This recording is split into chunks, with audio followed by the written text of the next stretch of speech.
에베소서 6장 15절 함께 읽습니다. 평안의 복음이 준비한 것으로 신을 신고. 아멘. 보이지 않는 전쟁을 위한 영적 무장, 오늘은 평안의 복음의 신을 신는 것입니다. 신발을 신는다라고 하는 것은 실족하지 않는다는 의미가 있습니다. 군인들이 전쟁에 나가서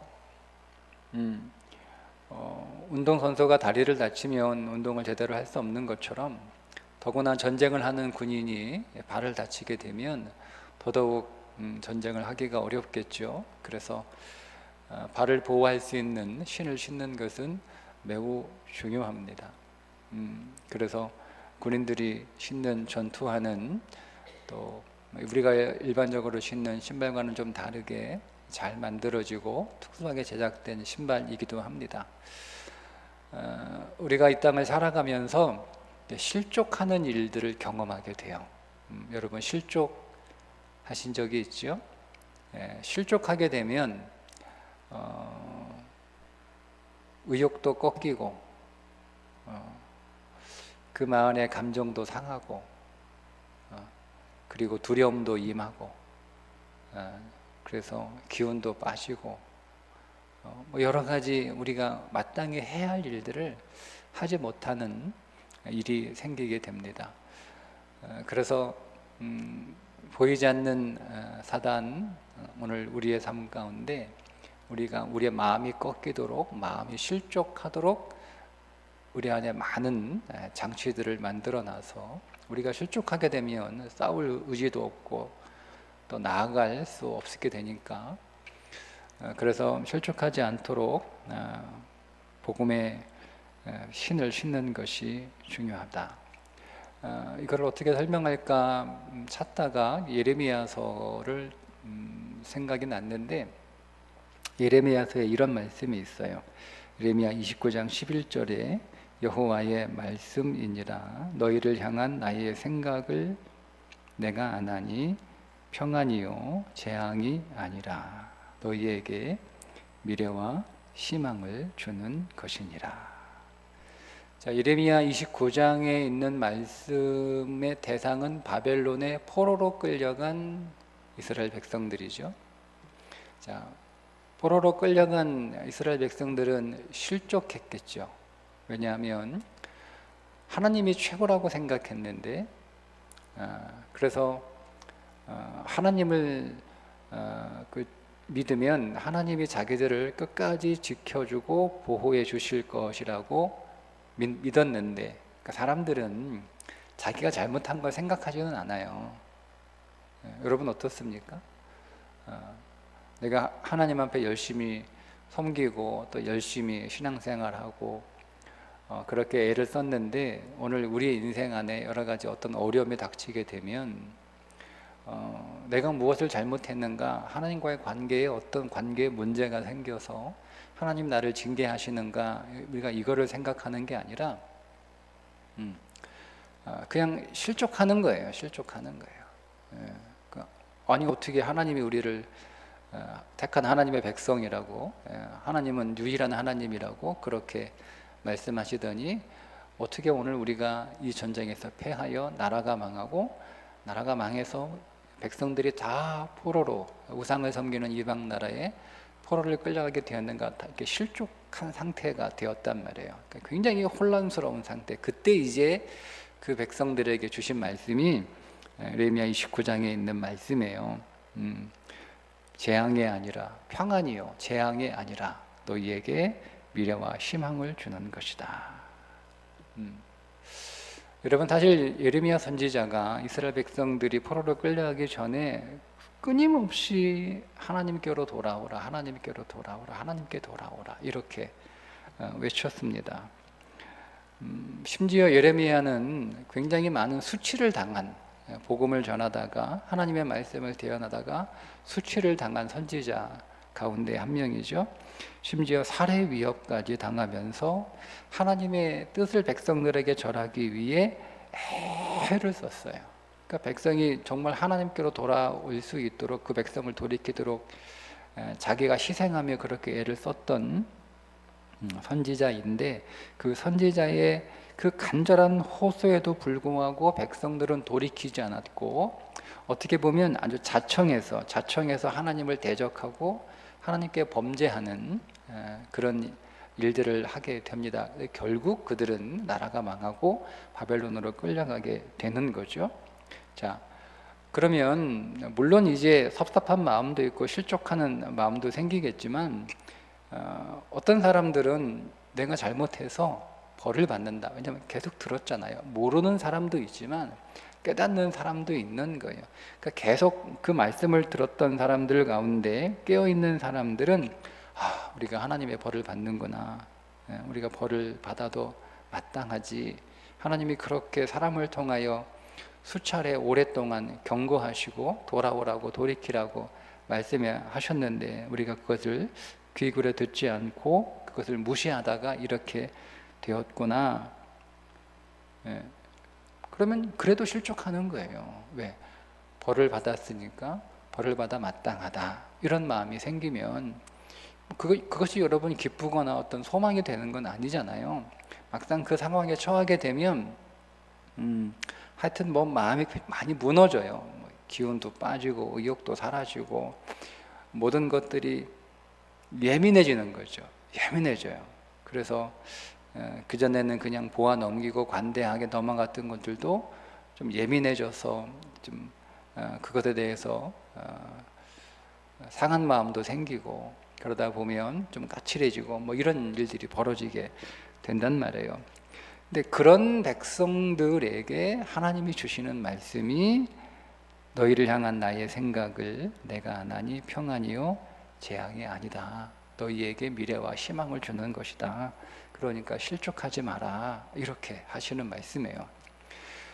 그런데 그 이스라엘 백성들에게 실족하지 마라 라고 하는 그 말씀으로 끝나는 게 아니라 이 예레미야 29장 11절의 말씀을 하시기 전에 어떻게 하면 실족하지 않는지를 세 가지를 말씀을 미리 하세요.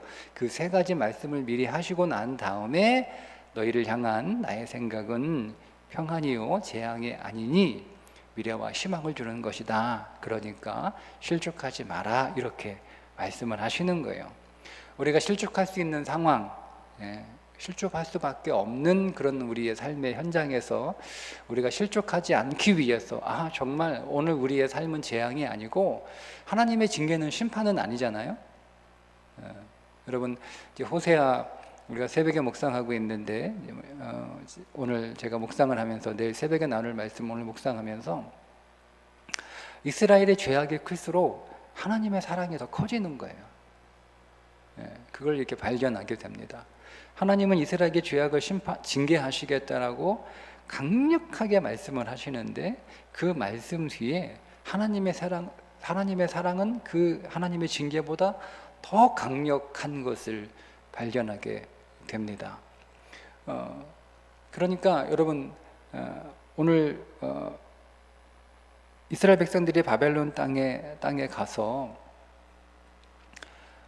우리를 향한 하나님의 생각은 미래와 희망을 주는 것이고 평안이기 때문에 우리가 비록 힘들고 어려운 더 힘들고 더 나빠진 상황 가운데 빠지게 되었지만 우리는 여기에 다시 일어설 것이다 라고 하는 그 평안의 복음을 그들에게 하나님이 들려주실 때 그냥 그것만 이렇게 가만히 듣고 하나님의 사랑은 우리의 재난보다 더 크다, 그분의 인자와 긍휼은 우리의 죄보다 더 크다 라고 이렇게 그냥 알고 있는 상태가 아니라 어떻게 하라는 거예요. 그걸 믿으면 어떻게 하라는 거예요. 진실로 그것을 믿고 있다면 무엇을 하라라고 세 가지를 말씀해 주시는데 그 첫 번째가 현재에 충실하라는 말씀입니다. 자, 29장 5절과 6절에 이렇게 말씀을 하세요. 너희는 집을 짓고 거기에 살며 텃밭을 만들고 그 열매를 먹으라. 아내를 맞이하여 자녀를 낳으며 너희 아들이 아내를 맞이하며 너희 딸이 남편을 맞아 그들로 자녀를 낳게 하여 너희가 거기에서 번성하고 줄어들지 아니하게 하라. 그러니까 일상을 살았던 그 일상을 똑같이 무너뜨리지 말고 계속 그 일상을 똑같이 살아가라는 거예요. 근데 여러분, 우리가 실족하게 되면 일상이 무너지잖아요. 늘 하던 것 하기 싫습니다. 늘 하던 대로 하지 못합니다. 그게 실족하게 되면 나타나는 현상들이에요. 그러니까 다 귀찮아지는 거죠. 다 귀찮고 다 짜증나고 그리고 다 뭐 의미 없어 보이고 그리고 다 문제처럼 보이고 다 나쁘게 보여요. 실족하게 되면 나타나는 현상들이에요. 똑같아. 그렇게 내 삶은 내가 실족하기 전과 실족한 이유와 그렇게 달라지지 않았어요. 다 똑같은 사람들이고 다 그렇게 살고 있고 다 똑같은 내 삶의 현장은 똑같은 거예요. 그런데 마음이 실족하면 달라지는 거예요. 이상하게 더 나빠 보이고 더 문제가 있어 보이고 그래서 더 싫어지고 더 안 될 것 같고 더 어려질 것 같고 이런 마음이 생겨요. 그래서 하기가 싫은 거예요. 늘 하던 것들을 하기가 싫은 거예요. 마음이 막 소망이 생기면 막 안 하던 것도 못 하던 것도 막 더 하려고 하는데 실족하게 되면 반대가 돼요. 하기 싫어요. 아무것도 하기 싫어요. 그래서 그 삶이 망가지는 거예요. 일상의 패턴이 깨지는 거예요. 근데 그렇게 하지 말라는 거예요. 그냥 너희들이 바벨론 땅에 왔지만 너희들의 삶은 너희가 바벨론 땅에 포로로 오기 전 가나안 땅, 약속의 땅에서 그저 하나님의 백성으로 자유롭게 편하게 살던 그렇게 살았던 것처럼 똑같이 이 바벨론 땅에 포로로 와서도 똑같이 살라는 거예요. 상황이 바뀌지 않았다는 거죠. 사는 장소는 바뀌었는데 상황이 바뀌지 않은 거니까 그냥 하던 대로 똑같이 그렇게 하라는 겁니다. 근데 여러분 한번 생각해 보세요. 이 말씀이 얼마나 어려운 말씀인지. 말은 쉽죠. 근데 여러분 어떻게 똑같이 아니 약속의 땅에서 자유인으로 하나님의 백성으로 살던 사람들이 포로로 끌려와서 낯선 땅에서 그것도 포로로 어려면 어떻게 똑같이 살아갑니까? 그런데 흔들리지 말고 똑같이 거기서 집도 짓고 집을 짓다니요. 왜 집을 지어요? 빨리 돌아가야지. 집을 지으라는 거예요. 텃밭도 만들래요. 그 열매를 먹을 거니까. 심지어 아내를 맞이하고 자녀를 낳고 딸이 남편을 맞아 또 그들로 자녀를 낳게 하고 거기서 번성하여 줄어들지 않게 하라. 삶을 줄이지 말라는 거예요. 그러니까 우리는 줄이려고 하거든요. 실족하게 되면 삶을 축소하고 줄이려고 그래요. 그런데 그렇게 하지 말고 똑같이 살아가라. 똑같이 일상을 똑같이 유지하면서 살아가라. 이렇게 말씀하고 있어요. 그러니까 여러분 우리가 실족하지 않으려면 오늘 우리가 살아왔던 삶의 방식대로 여전히 일관되게 똑같이 상황이 달라졌다고 해서 상황이 나빠졌다고 해서 오늘 우리의 상황에 어떤 문제가 생겼다고 해서 삶을 바꾸지 말라는 거예요. 그렇게 똑같이 살아가는 것. 문제가 생겨도 오늘 우리에게 주어진 현재의 삶이 있잖아요. 여러분 우리가 해야 할 현재의 삶이 있어요. 우리가 그 문제를 해결할 수는 없어요. 여러분 바벨론 포로로 끌려와서 이 사람들이 바벨론 포로로 끌려온 그들의 삶의 문제를 해결할 수는 없잖아요. 그거 어떻게 해결합니까? 그러니까 그걸 해결할 수 없으니까 그냥 다 손 놓고 아무것도 하지 않는 삶이 아니라 해결할 수 없는 건 못하니까 안 하면 되는 거예요. 그렇지만 그들은 해야 할 일들이 있잖아요. 거기서도 먹어야 되고 거기서도 자야 되고 거기에서도 살아야 되니까 텃밭을 갈궈야 되고 그리고 살아야 되니까 집도 지어야 되고 결혼도 해야 되고 자식도 낳아야 되고 해야 하는 거예요. 그러니까 오늘 우리 인생 안에 어떤 문제가 생겼다고 해서 내가 그 문제를 해결하지 못하니까 막 그것 때문에 그거에 매달려서 막 전전긍긍 이렇게 하느라가 막 그러다가 결국 아니 하지도 못할 것 그거 덤벼들어 가지고 풀지도 못하는데 그 사실 또 딱히 할 것도 없잖아요. 뭘 하겠어요? 거기서 포로로 끌려가서 뭐 어떻게 하겠어요? 거기서 뭐 테러 거기에 가서 게릴라처럼 전쟁을 하겠어요? 탈출하겠어요? 뭐 하겠어요? 없어요. 그러니까 여러분 오늘 우리가 우리 인생 안에 어떤 문제가 생겼을 때 그 문제를 해결할 수 없고 우리가 그 문제를 극복할 수 없는 문제라고 할지라도 그냥 그거 못하니까 그냥 다 포기하지 말고 그렇게 하지 말고 내가 할 수 있는 것, 지금 내가 해야 되는 것, 내게 주어진 것 그것을 성실하게 하는 거예요. 그게 실족하지 않는 방법이에요. 실족하지 말아야지가 아니라 그냥 내게 주어진 삶을 성실하게 하는 거죠. 그게 하기 싫다니까요. 실족하게 되면 늘 해왔던 그 일을 하기가 싫어요. 근데 그렇게 하라는 거예요. 성실하게 하기 싫어도 늘 해왔던 대로. 특별한 문제가 닥쳐서 내 인생에 갑자기 어떤 특별한 문제가 생긴 삶이 되었지만 그렇다고 특별하게 뭐 할 것이 없으니까 늘 하던 대로 그렇게 하라는 겁니다. 삶을 무너뜨리지 말아야 돼요. 실축하게 되면 현재 오늘 우리가 살아가고 있는 오늘 우리의 이 삶을 무너뜨리지 말아야 돼요. 그 제가 어렸을 때 뭐 이렇게 만들다가 뭐 이렇게 좀 잘못 만들면 그냥 그거를 다 이렇게 부셔버리고 망가뜨려버리고 안에 이렇게 포기하는 일이 있었어요. 그렇게 하지 말라는 거죠. 문제가 생기고 좀 잘못해도 삶은 우리의 삶의 현실의 삶은 무너지지 않도록 잘 그 삶을 이어가라는 겁니다. 두 번째 무너뜨리지 말아야 될 게 사람과의 관계예요. 실족하게 되면 사람과의 관계가 깨지기가 쉬워요.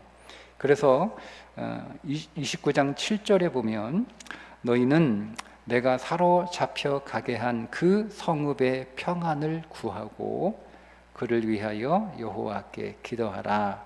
이는 그 성읍이 평안함으로 너희도 평안할 것임이라. 여러분 보세요. 우리가 실족하지 않기 위해서 두 번째 해야 될 건 내 곁에 있는 사람들을 축복하는 겁니다. 그런데 오늘 하나님이 이 사람들에게 축복하라고 한 그 대상은 누구냐면 그들을 포로로 끌고 간 사람들이에요. 자신들을 포로로 끌고 간 그 바벨론 사람들, 그 성읍에 지금 살고 있는데 자신들을 포로로 잡아간 그 사람들을 축복하라는 거예요. 아니 여러분 그렇게 기도해야 돼요? 저들 다 하늘도 벼락 맞아고 다 망해야 되는데 다 죽어야 되는데 그래야 그들이 포로 생활이 빨리 끝날 거 아니에요. 그들이 잘 되고 그들이 강해지고 그러면 그 포로 생활은 더 이어질 거 아니에요. 그러니까 그들이 잘못되기를, 그들이 망하기를, 그들의 불행을 위해서 그들을 저주해야 되는데 그렇게 하지 말고 오히려 그들을 축복하라는 거예요. 그들이 살고 있는 그 성의 평안을 구하는 거예요. 그들이 평안해야 너희도 평안하다는 말씀입니다. 여러분 실족하게 되면 말씀드렸잖아요. 뾰족해집니다. 그리고 굉장히 예민해져요. 별것 아닌 문제가 굉장히 민감해지고 거기에 반응을 하기 마련이에요. 그러니까 실족할 때는 좀 조심해야 돼요. 말하는 것도 조심해야 돼요. 왜냐하면 다 예민해지거든요. 그래서 자칫 잘못 말하면 실족하게 될 때 마음이 예민해지기 때문에 그때 하는 말투는 굉장히 공격적이에요. 나는 그냥 평상시처럼 얘기하는 거고 그냥 뭐 별 뜻 없이 이렇게 얘기하는 것임에도 불구하고 나는 그렇게 느끼지 못하지만 상대방은 느끼는 거예요. 굉장히 얄커럽고 굉장히 뾰족하고 굉장히 공격적인 것처럼 들려서 그 사람이 내 말을 듣는 그 사람이 마음이 도리어 상할 수 있어서 나를 대적하는 사람이 될 수 있다는 거예요. 근데 여러분 보세요. 지금 상황이 지금 포로로 끌려가 있는 상황이잖아요.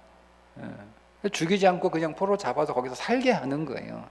근데 그게 너무 믿고 너무 예민해지고 너무 화가 나고 너무 분하고 그래서 그들이 만나는 사람들한테 뾰족하게 대하고 그들을 공격하고 그들과 싸우려고 하면 그 사람들이 여러분 자기들을 그렇게 가만두지 않을 거 아니에요. 여러분 오늘 우리가 실족하게 될 상황에 우리가 닥치게 될 때 오늘 우리의 일상을 무너뜨리지 않는 것 중요하고 두 번째 오늘 우리 안에 우리 주위에 있는 사람들과 대결하지 말아야 돼요. 그 사람들이 나를 공격하지 않도록. 예. 안 그러면 여러분 상황이 더 나빠지는 거예요.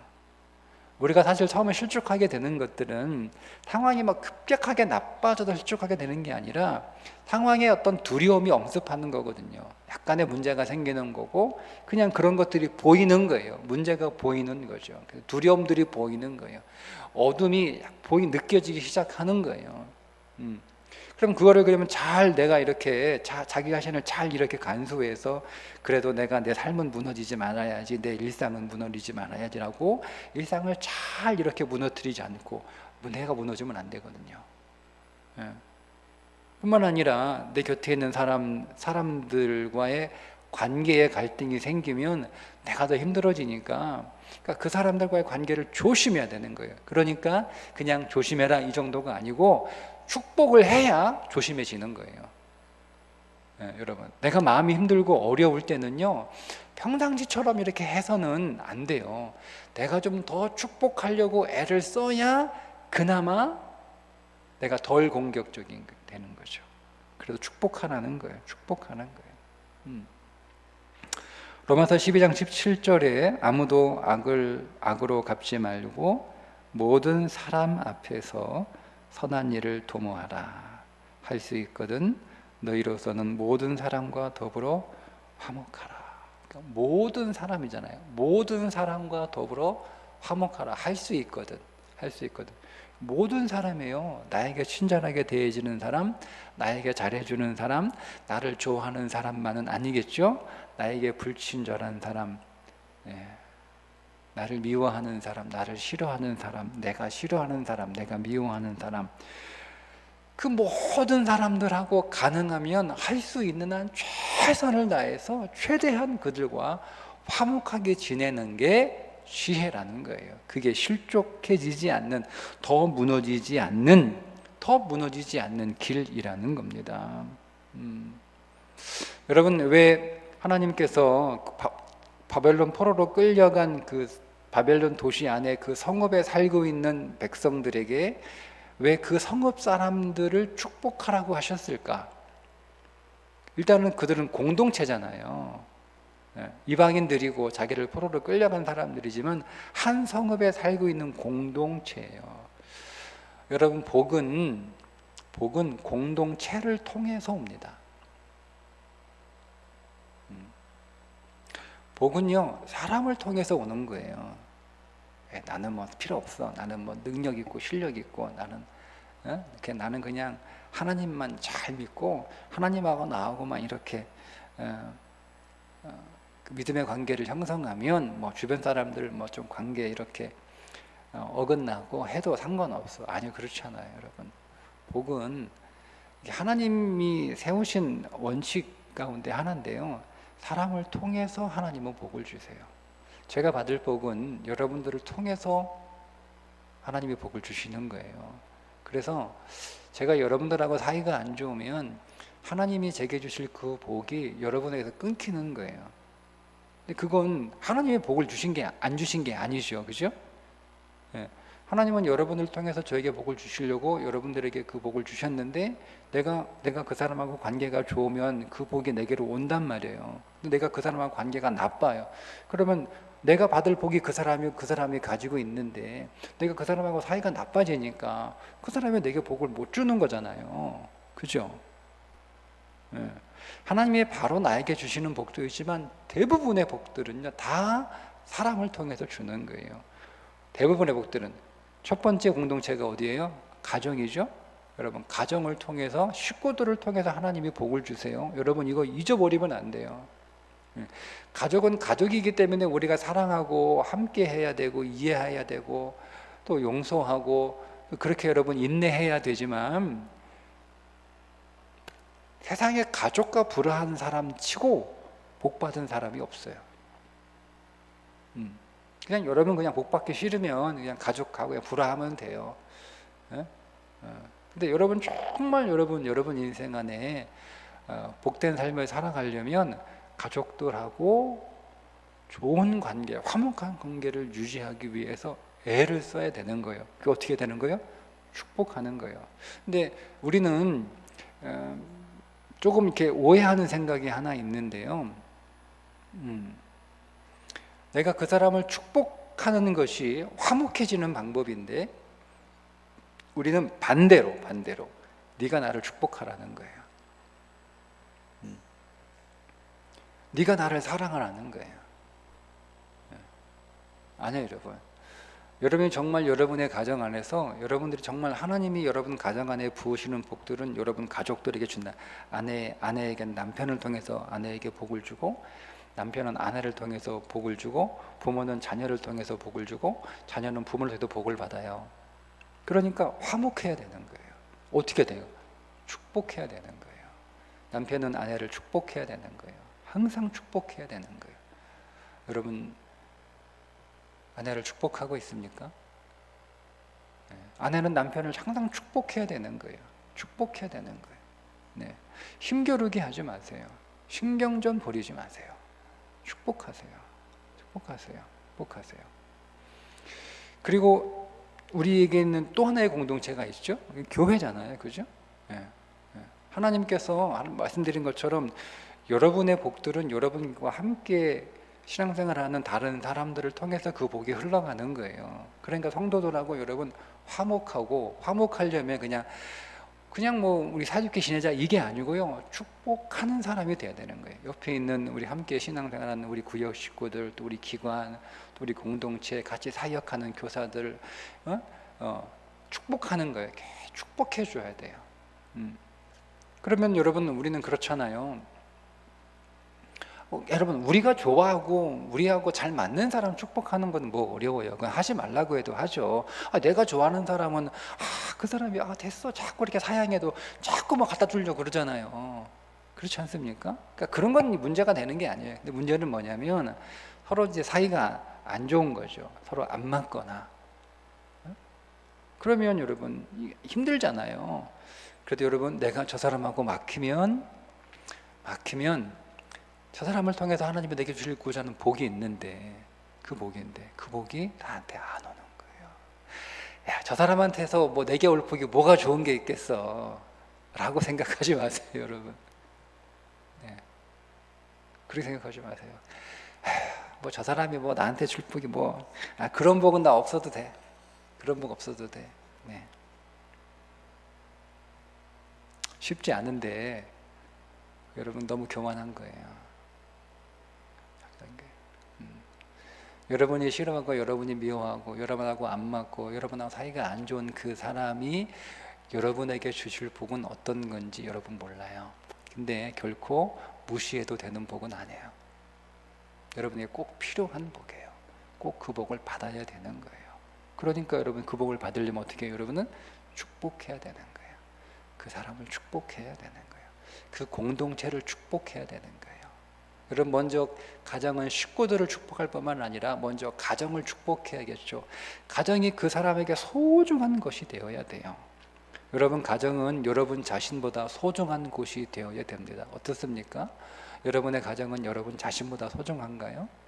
나는 나보다 우리의 가정이 더 소중해. 나는 나보다 오늘 우리의 가정이 더 중요해. 우리가 가정을 나보다 더 중요하게 생각하지 않으니까 가족들을 소홀하게 대하는 거예요. 그러니까 내가 가족들을 소홀하게 대하니까 결국 그 가정은 내게 좋은 것을 주지 않죠. 여러분, 가정이 여러분들에게 여러분 자신보다 더 소중해야 되는 거예요. 마찬가지예요. 내가 속한 이 믿음의 공동체가 여러분 자신보다 더 중요해야 되는 거예요. 더 소중해야 되는 거예요. 더 귀해야 되는 거예요. 근데 만약에 여러분들이 나는 우리 교회보다 내가 더 중요해, 나는 우리 교회보다 내가 더 소중해, 그러면 성도들이 그렇게 소중하지 않아요. 내가 우리 교회가 정말 소중하고 우리 교회가 정말 내게 중요하고 우리 교회가 정말 내게 너무 좋아야 성도들이 좋은 거예요. 그래서 축복하려고 그러죠. 그게 샬롬 아닙니까? 샬롬이 뭐죠? 우리 지금 이 공간 안에 샬롬은 제가 저에게 샬롬은 제가 여러분들하고 다 사이가 좋아야 되는 거예요. 그게 샬롬이에요. 그러니까 지금 여기 계신 분들이 지금 저한테 다 하나씩 좋은 거를 주실 것들을 갖고 계시거든요. 그러면 제가 여러분들하고 다 한 분도 빠짐없이 다 사이가 좋아야 여러분이 제게 주실 좋은 것들을 저한테 주실 거 아니에요. 그죠? 그걸 샬롬이라고 불러요. 근데 제가 만약 여기 가운데 한 명하고 사이가 안 좋아. 근데 내가 뭐 이렇게 사람들이 많은데 내가 이거 다 받고 한 명한테 좀 안 받아도 크게 문제될 건 없어 라고 생각한단 말이에요. 근데 그게 샬롬이 깨진 거예요. 그러니까 오늘 우리가 우리 공동체를 정말 소중히 여기고 내가 이 안에서 하나님이 내게 주시는 은혜와 복들을 받을 텐데 그게 하늘에 뚝 떨어지는 게 아니에요, 여러분. 사람을 통해서 오는 거예요. 사람을 한 분 한 분 사람을 통해서 저에게 좋은 것이 오는 거예요. 그러니까 제가 여러분 한 분 한 분을 다 축복해야 되는 거예요. 다 축복해야 되는 거예요. 근데 쉽지 않아요. 쉽지 않아요. 그래서 어떻게 해야 되죠? 마지막 세 번째가 기도하는 거예요. 우리가 내가 늘 살아왔던 현재의 삶을 일상 그대로 내 삶이 흔들렸어요. 또 삶이 무너졌어요. 삶이 옮겨졌어요. 내가 늘 살던 곳이 아닌 바벨론 포로로 끌려갔어요. 바벨론 포로로 끌려가서 내가 일상에 아무 일도 없었던 것처럼 똑같이 그렇게 내 일상을 살아가는 것이 정말 어려워요. 정말 어려워요. 정말 어려워요. 여러분들은 어떤지 모르겠는데 저한테는 사실 그게 저는 개인적으로 굉장히 어려워요. 그게 저한테 약점이기도 해요.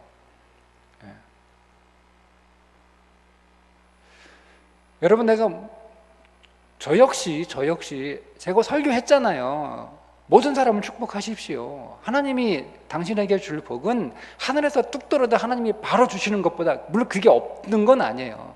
그렇게 하시기도 하지만 하나님은 거의 대부분 사람을 통하여 여러분에게 주실 복들을 주신다라고 제가 얘기했단 말이에요. 그죠? 그래서 제가 모든 사람을 축복하십시오. 여러분하고 좋아하는 사람, 사이 좋은 사람, 잘 맞는 사람만 축복하지 말고 여러분하고 잘 안 맞고 좀 밉고 좀 마음에 안 들고 좀 짜증나고 속상하고 저 왜 저래? 이렇게 마음에 드는 사람도 축복하세요. 그 사람을 통해서 당신이 받을 복이 있어요. 그거 무시하지 마세요. 내가 뭐 우리 교인들 타나 좋아하는데 뭐 한두 명 나 싫어할 수도 있지. 뭐 내가 그 사람이 나한테 줄 게 뭐 대단한 게 뭐 있겠는가? 없는 것 같아. 없는 것 같아. 그 사람이 별로 중요해 보이지도 않고 그 사람이 뭐 가진 것도 없어 보이고 할 줄 아는 것도 없어 보이고 뭐 그런 것 같아. 별로 나하고 그렇게 크게 겹치는 게 없고 삶이 이런 것 같아. 그러니까 뭐 저 사람 거는 안 받아도 돼. 이렇게 마음 먹지 말고 그에게서 내게 줄 하나님의 복이 분명히 있다라는 것을 믿고 그렇게 축복하세요라고 제가 이렇게 말하니까 저는 잘할 것 같죠. 네. 근데 안 돼요. 그렇게 말하고 있는 저도 안 돼요. 그렇게 말씀을 통해서 깨달은 저도 안 돼요. 이 설교를 제가 한 번만 한 게 아니에요. 제가 한동안은 아주 많이 설교했어요. 관계를 통해서 복이 옵니다. 항상 좋은 관계를 유지하시고 항상 사랑하시고 축복하시고 그래야 그 사람을 통해 하나님의 내게 복이 옵니다. 여러분, 사람은 그렇잖아요. 세상에서도 제가 이렇게 정말 부러운 사람 중에 전에는 생각이 조금 달라서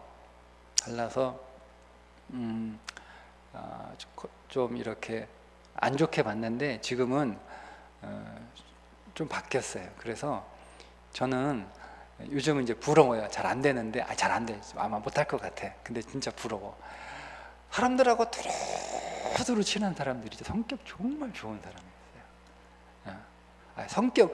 성격은 좀 안 좋더라도 그래도 대인관계 기술이 탁월한 사람들이 있어요. 탁월한 사람들이. 요즘 그 4월 5월 달 내가 여러 우리 교단에 관련된 목사님들을 지금 계속 만나고 있는데 이렇게 보면 그 분에 대한 그 소문이나 선입견 이런 게 있거든요. 근데 이렇게 만나 보면 어떻게 이렇게 인간관계를 잘하는지, 그냥 이 사람 말만 듣고 있으면 그냥 이 사람 말이 진짜인 줄 이렇게 믿어지고 굉장히 좋은 사람처럼 여겨지고 그렇게 보이는 거예요. 나도 저거 배우고 싶다 할 정도로. 네. 근데 성공하는 사람 특징은 뭐냐면 인간관계가 굉장히 좋고 좋고 그 관계의 폭이 굉장히 넓어요. 굉장히 넓어요. 예. 저는 그게 약해요. 굉장히 약점이에요. 예. 예. 제가 지난 수요일 날 그 얘기했죠. 저희 아내하고 여보 우리는 너무 속이 좁은 것 같아. 예. 제가 더 좁아요 우리 아내보다. 예. 오늘도 그 생각도 했어요. 아 내가 너무 속이 좁구나. 예. 그냥 받아들여야 되고 그냥 덮어줘야 되고 모른 척해야 되고 이해해줘야 되고 해야 되는데 예. 그런 생각을 한 1시간 전에도 했어요. 예. 제가 약점이에요. 무슨 얘기냐면 저는 못해요. 저도 말은 하고 있지만 못하는 건 너무 잘 알아요. 그래서 마지막 3번째가 기도하는 거예요. 하나님, 제가 너무 실족한 상황이에요. 마음이 너무 무너졌어요. 그리고 하고 싶지도 않고 그냥 포기하고 싶고 내팽개치고 싶고 그냥 일상이 아무런 의미가 없는 것처럼 보이고, 그런데 하나님께서 말씀 안에서 어떤 상황에서든 포로로 끌려간 망한 나라가 많은 상황에 나라를 잃어버리고 포로로 끌려간 포로와 종살이를 하는 상황이 되었을지라도 일상은 똑같이 살아가라 하셨으니, 하나님, 제가 제 마음에 상심하는 일이 있고 또 힘들고 어려운 어둠이 닥쳐도 제가 제 일상은 포기하지 않도록 늘 하던 대로 기도하게 하시고, 늘 하던 대로 말씀 가운데 서게 하시고, 늘 하던 대로 목양하게 하시고, 늘 하던 대로 목회하게 하옵소서. 오늘은 힘드니까 마음이 이런데 뭐 안 해, 이렇게 하지 않도록. 근데 이게 기도하지 않으면 할 수 없어요. 하나님, 제가 사람들을 축복해야 되는데 마음이 너무 예민해진다고 말씀드렸잖아요. 정말 작은 것 아니도 예민해져요. 그래서 너무 뾰족해져요. 뾰족해져요. 그죠? 조심해야지, 말 조심해야지, 말하지 말아야지, 못 본 척 해야지, 참아야지. 나중에 좀 내 마음이 좀 편안해지면 그때서야 좀 얘기 잘해야지. 지금 얘기 잘못했다가 내가 말투나 표정이 상대방에게 조금 언짢게 하면 도리어 더 화가 생기니까. 그렇잖아요, 여러분. 또 화가 생기잖아요. 지금도 가뜩이나 문제가 많은데 그래도 사람들하고 관계가 좋아야지 그래도 내 삶을 그 사람들과 함께 힘이 돼서 이겨낼 수 있는데, 사람들까지 관계가 무너지면은요 완전히 무너지는 거예요. 근데 잘 안 돼요. 기도해야 되는 거예요. 기도. 그 3번째가 기도예요. 이렇게 말씀하세요. 예레미야 29장 12, 13절, 너희가 내게 부르짖으며 내게 와서 기도하면 내가 너희들의 기도를 들을 것이요, 너희가 온 마음으로 나를 구하면 나를 찾을 것이요 나를 만나리라. 기도하라는 거예요. 기도하세요, 여러분. 하나님, 실족하지 않도록, 무너지지 않도록, 하나님 넘어지지 않도록. 하나님, 사실 이게 그림자거든요. 그림자예요. 근데 우리는 그 그림자만 보고 기겁하는 거죠. 그게 그림자라고 하는 것이 하나님의 말씀이잖아요. 재앙이 아니야, 평안이야, 미래와 희망을 주는 거야. 그러니까 실족하지 마 라고 말씀을 하셨으나 우리는 연약하고 보는 대로, 보이는 대로, 들리는 대로 그렇게 살아갈 수밖에 없으니까 기도하는 거예요. 하나님, 실족하지 않도록, 하나님, 내가 넘어지지 않도록, 사람들을 축복할 수 있도록. 하나님, 좀 마음이 뾰족해지고 예민해지지만 사람들을 축복할 수 있도록, 오늘 우리의 가정을 축복하게 하시고, 오늘 우리의 공동체, 교회 공동체를 축복하게 하시고, 여러분의 일터에서 만나는 사람들 있죠? 그 사람들을 하나님 축복합니다. 하나님 축복. 기도 한번 해보세요. 하나님, 이 사람을 축복합니다. 하나님, 이 사람을 축복합니다. 그 사람을 위해서 여러분 기도할 게 아무것도 없어요. 하고 싶지 않아요. 이렇게만 하세요. 하나님, 내가 누구를 축복합니다. 하나님, 누구를 축복합니다. 하나님, 누구를 축복합니다. 하나님, 누구를 축복합니다. 하나님, 누구를 축복합니다. 그 말씀만 하시면 돼요. 아무 말도 하지 않으세요.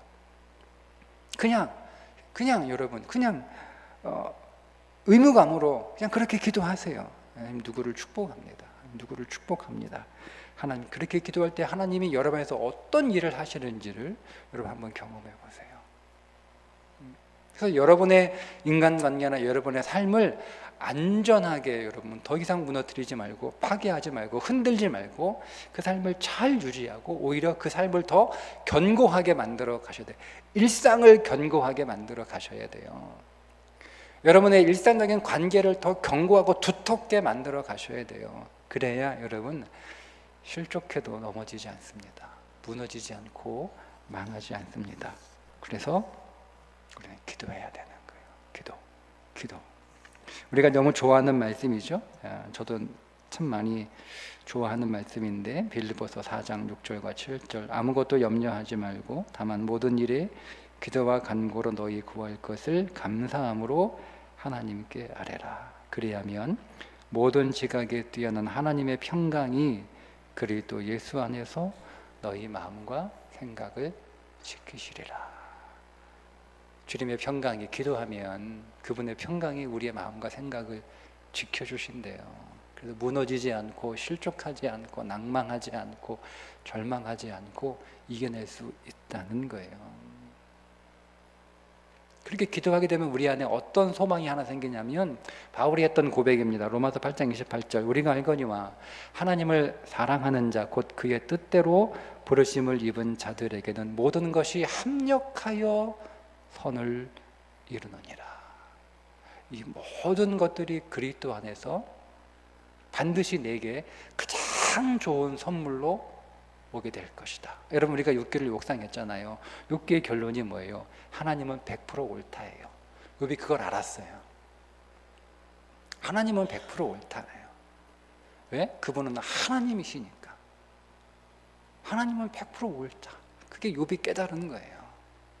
그러니까 하나님은 항상 선하시는 거죠.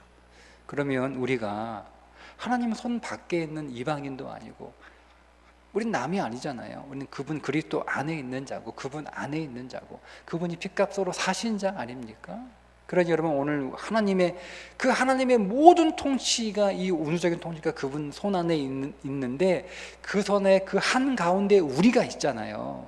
근데 어떻게 오늘 하나님이 오늘 우리의 삶 가운데 의미 없는 우리에게 필요 없는 우리에게 해로운 일들을 행하시겠어요.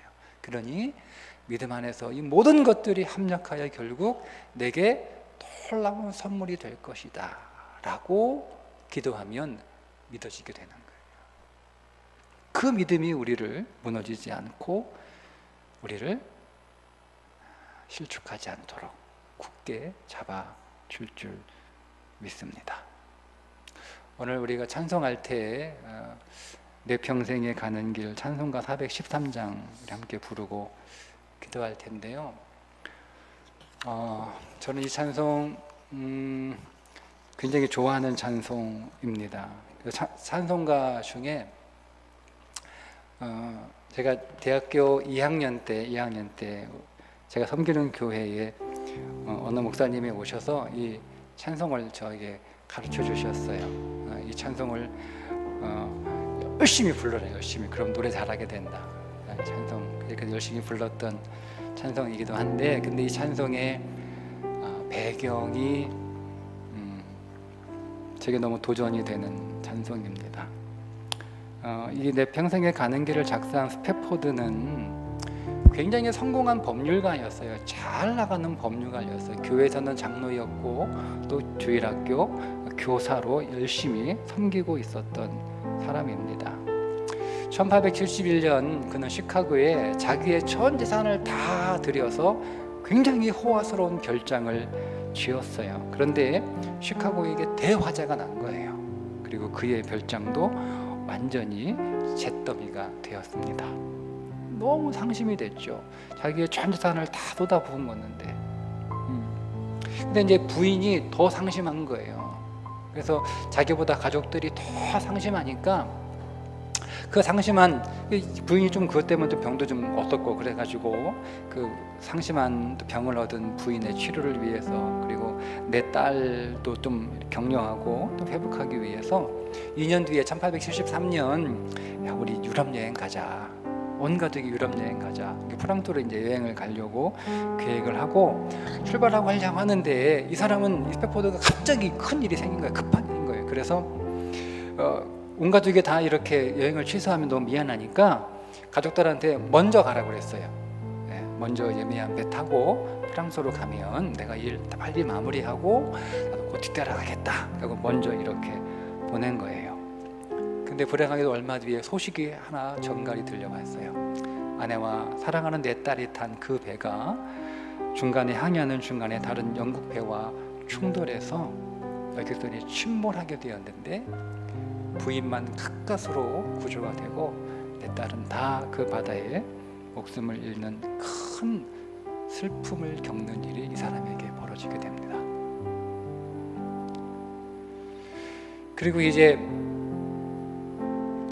아내가 살았으니까 그 아내를 만나러 배를 타고 아내를 만나러 항해를 하다가 자기 딸들이 침몰당한 그 해상을 지나가는 거예요. 그 해상을 지나가는 거예요. 이곳이 얼마 전 배가 침몰하여 사고나 침몰한 곳이 이곳입니다.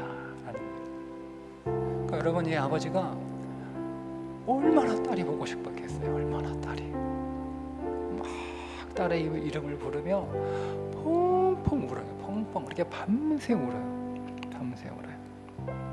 그렇게 밤새 울다가 선실로 돌아온 스태프들은 하나님의 위로를 구하면서 성경을 읽고 이렇게 기도를 하는데 그때 시편 23편을 읽다가 23절 1절에 여호와는 나의 목자시니 내게 부족함이 없으리로다. 여기에 은혜를 받고 거기에서 쓴 시가 찬송가 413장 내 평생에 가는 길이라고 하는 가사입니다. 우리가 이 찬송 함께 부르면서 이렇게 기도했으면 좋겠어요. 하나님, 오늘 우리의 자녀의 세상을 살아가면서 여러 가지 어려운 일들을 만나는데 그들이 그들의 인생에 만나는 때로는 실패하기도 하고 때로는 태산 같은 문제를 만나기도 하고 그렇게 어려움을 겪을 때 하나님, 우리 자녀들 결코 낭망하지 않고 결코 두려워하지 않고 실족하지 않도록 하나님 붙들어 주시고 그들에게 소망을 주시고 오늘 이 찬송처럼 그들도 노래할 수 있는 그들의 마음에 하나님의 평강을 얻을 수 있는 믿음의 자녀들로 꼭 붙잡아 주옵소서. 우리 그렇게 찬송하고 기도하겠습니다.